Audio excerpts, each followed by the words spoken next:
Hello, সবাই কেমন আছো? আশা করছি সবাই খুব ভালো আছো। নতুন আরও একটি ভিডিও দেখার জন্য তোমাদের সবাইকে স্বাগতম।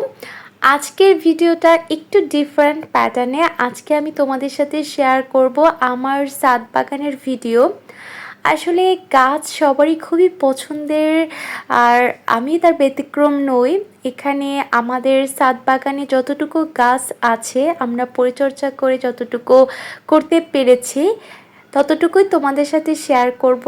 আশা করছি পুরো ভিডিওটি দেখলে তোমাদের বেশ ভালো লাগবে। এখানে আমি কিছু রকমের গাছ দেখাচ্ছি। এখন যেটা দেখতে পাচ্ছ এটা হচ্ছে আম গাছ, পেয়ারা গাছ আর হচ্ছে বড়ই গাছ। একটা টবের, এটাকে টব বলে, টব আর কি, আমরা সিমেন্ট দিয়ে এটা বানিয়েছি। তোমরা কিন্তু চাইলে এই আইডিয়াটা নিতে পারো।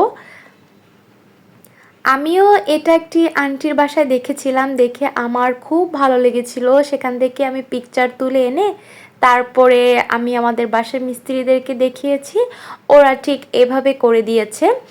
মানে একদম একই মাপ নিয়ে কিছুটা জায়গা আমি বসার জন্য নিয়েছি আর কিছুটা জায়গা হচ্ছে আমি গাছের জন্য রেখেছি একই সেম মাপে। এর জন্য এটা দেখতে বেশ ভালো লাগে। আর এই মেহেদি পাতার গাছটা আমি একদম ছোট্ট একটা ডাল এনে লাগিয়েছিলাম, তো এটা এত বড় হয়েছে কি বলবো, ভীষণ ভালো লাগে। আর এখানে কিছু আম গাছ আছে, এই আম গাছে কিন্তু খুব সুন্দর একদম ফ্রেশ একটা আম হয়, আমরুপালি আম এটা। আর এটা হচ্ছে বড়ই গাছ। এখানে সরি সরি সরি এটা বড়ই না, লেবু গাছ। তো এখানে হচ্ছে পাতার থেকে লেবুর পরিমাণ বেশি, এটা বেশ ভালো লাগে। আর এটা হচ্ছে শরবতী লেবু বলে এটাকে। নিচে হচ্ছে ক্যাকটাস। আর এই যেটা গাছটা, এটা ছিল নিম পাতা গাছ। কত বড় হয়েছে, এটা ওটা ডাল এনে লাগিয়েছিলাম, না যেন চারা, আমার ঠিক মনে নেই।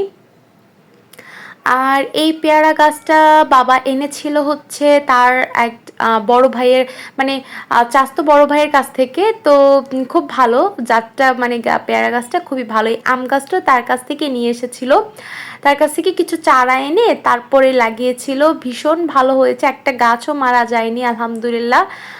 আর খুব ভালো ফল দেয়, আমরা সেটা খাই, খুব মজা লাগে খেতে। এখানে ভ্যারাইটিস কিছু গাছ আছে। এখানে যেমন এটা পেয়ারা গাছ, প্রত্যেকটা দুইটা দুইটা করে হচ্ছে পেয়ারা। তো ভীষণ ভালো লাগে আর কি দেখতে, জোড়ায় জোড়ায়। আমড়া গাছ আছে। এরপরে নিচে এটা হচ্ছে আলু শাক, এই যে পাতাটা দেখতে পাচ্ছ তোমরা, আলু শাক আর কি। এটা খেতে ভীষণ মজা হয় চিংড়ি মাছ দিয়ে যদি মাখো মাখো করে আর কি ভুনা করে রান্না করে, অনেক খেতে মজা লাগে, আমার কাছে ভীষণ ভালো লাগে। আর হচ্ছে যে এটা তো আমড়া গাছ বলেছি, পেয়ারা গাছ। আর ওই সাইডে ওটা কিছু হলো মানে ঠিক দেখতে পাচ্ছি না। আর এখানে কিছু অ্যালোভেরা, তুলসী পাতা এটা লাগিয়েছিলাম, কিছুটা হয়ে গিয়েছে, আমাকে এটা একটু যত্ন নিতে হবে। আর হচ্ছে এটা তো আম গাছ, আর এটা একটা ডালিম গাছ। এটা ছোট একটা গাছ এনেছিলাম, এটার মানে খুবই ভালো লাগে। এটা যে অনেকগুলো আনার খেয়েছি, ডালিম গাছ আর কি বলে, আনার গাছ, ডালিম গাছ, যাই হোক। আর এখানেও কিছু গাছ ছিল টবের মধ্যে। আর এই তো এখন তোমাদের কাছে একটা দেখাচ্ছি যে এখানে মানে কবুতরের খোপ কিভাবে করে রেখেছি। এটা কোনো এক্সট্রাভাবে করিনি, সিঁড়ির কোঠায় কিছু অংশে হচ্ছে এটা নেট দিয়ে আটকে দিয়েছি। আর এই তো কিছু পরিমাণ কবুতর আছে, আর হচ্ছে এটা মানে বাচ্চা হয়েছে, ওটা দেখাচ্ছিলাম। এই জাস্ট এটা খুব ভালোভাবে। এই তো আজকে ভিডিওটা এই পর্যন্তই। আল্লাহ হাফিজ।